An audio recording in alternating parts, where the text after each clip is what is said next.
Justice for Ochanya. This was just a little girl who wanted an education, but in the house where she was sent to learn, she lost her childhood and later on lost her life. She was Ochanya Elizabeth Ogbanje, born in 2005 in Ogene-Amejo, Benue State, the youngest of 11 children. Her parents, like many struggling families in rural Nigeria, wanted more for her.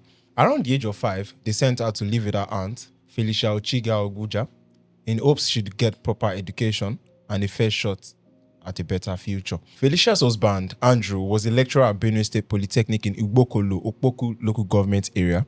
They had a son, Victor, who also lived in the same household.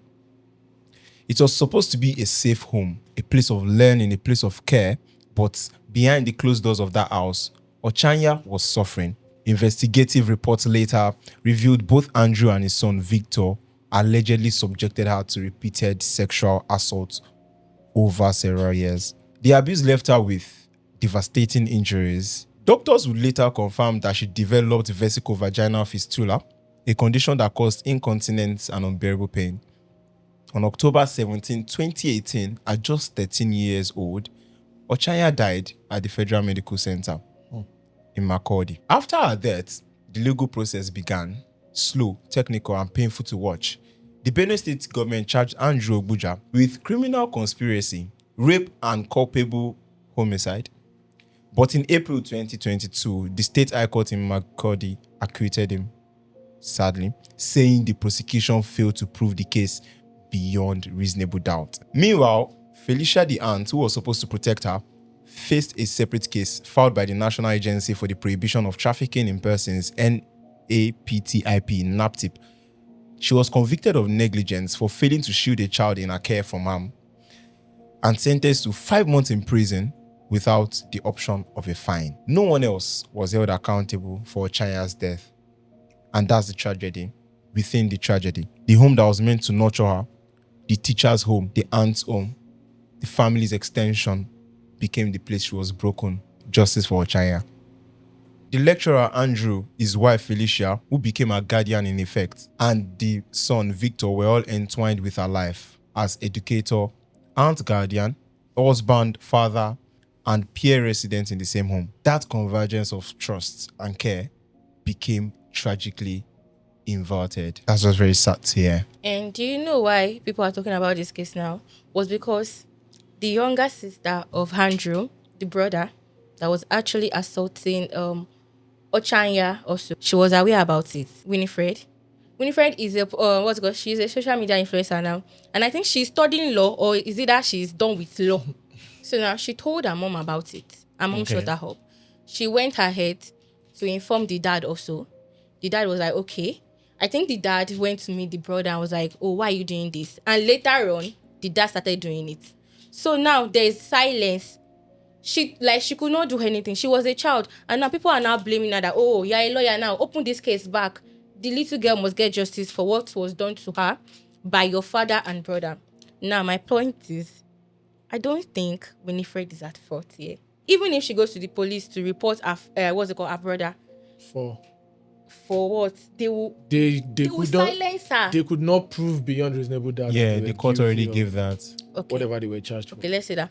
But then, when these things happen, sometimes the victims cannot come out, especially when it is done by a close relative or family member. Yeah. Okay. Like that silence is always attached to it. Yeah. I think I understand what you're saying. Yeah, that's the point I'm trying You see, this story is very sad, yeah? And what makes it more depressing is that it's a family thing. Yeah. Although it doesn't make it right. Mm-hmm. If it were maybe house help or these, people that come, stewards that come to help in your house, you may still even look at it that they're not even blood related. Mm-hmm. But these people are blood related. They just went, go to your aunt's place, go and live with her, let her train you so that you can become someone who is also able to, because the parents have felt they don't have the capacity to train her. Now they placed her in trust. So they will tell you who is your guardian. Now imagine your guardian is the one that has led you, that has guided you into death. Mm-hmm. That's guided you into early death. That's guided you into torture, into trauma. Because I can't imagine what she would have gone through when she was alive. Not even talk about Andrew's sister that witnessed it. People are just saying, yeah, but you're a lawyer now. It is not so easy to see Exactly. This is family. my parents do those things to someone. Nah, see, these things are very hard to put yourself in that shoe. I just think people should be more careful. Number one, my parents would tell me never trust anybody. Don't trust anybody at all. Even your own parents. I mean, Andrew's sister, Winifred. See what our own siblings have done to someone in their own home. Even father. A dad. Do you understand? And the boy begs that what have they been even teaching that Winifred? How have they been training that Winifred? So yeah, there's a lot that is happening in homes, and I just really hope that we don't fall into the wrong hands. You can give 2,000 tips about how to live your life as a child, but if you jam agbako, you know say you jam agbako. So now the prayer where most of us they pray. Yes, we will say that the law enforcement agencies should do their work. We should have hotlines that we can call. But bro, the truth still remains that they pray make you know jam agbako. We just pray that someday, maybe when Winifred gets over it, Elizabeth will really get the justice she deserves. But Yeah. I mean, Hopefully. it's just another chapter in life. I'm really taken aback by the story, and I feel that one of the things we should not undermine is negligence. A lot of negligence goes into child training. Yeah. As a parent, do not be comfortable with your child being in somebody else's space for too long. Try and go and check up on your child, even if it is a close relative. Too many stories now coming of families brutally offending each other in cases like this, abuse and so on. We've seen it over time. So please and please, let us, you can't be negligent in your child's life. Do not trust a family member with your children for so long.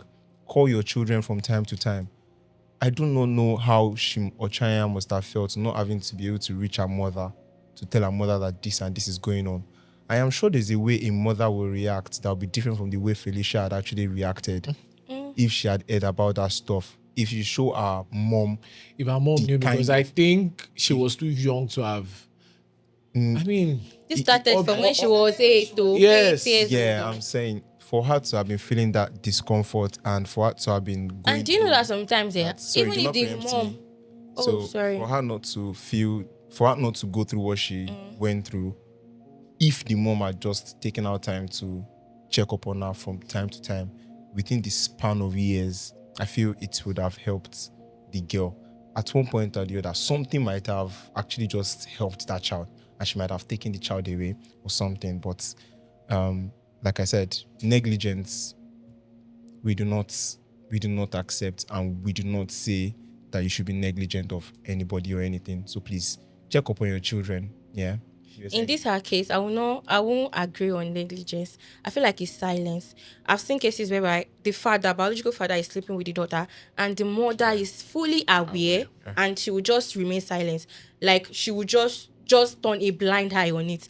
I don't know. There's just something. They will not just say anything about it and just move on like that. They and say just they behave don't as watch their dating in and outside. exactly, and just behave as if everything is perfect. And the stigmatization that comes with them knowing such thing as emanated from your family. Because if you go out and say, "Oh, my father did this," and oh my God, you spoiled the family name, someone's blah just blah bad. blah. Your brother, they will not look at the extended family. Now your child it was in their family. eating and abetting. Now why the hate crime? It makes the situation murky every single time. It makes him murky every single time. We need to give a lot of clarity on this kind of things, please. The situation is very murky, so let's try and make clarity on things. Being raped between the age of 8 and 13 over I think that's period. 5 years.